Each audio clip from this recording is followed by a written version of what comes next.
Hello, my friends and my relatives.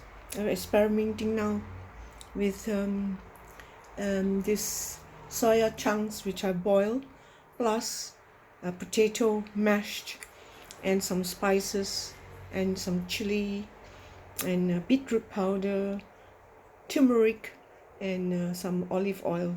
And I'm going to bake it now with my potatoes. Because it's soft, I'm lucky I got a banana leaf to sit on it, and I'm going to bake it now.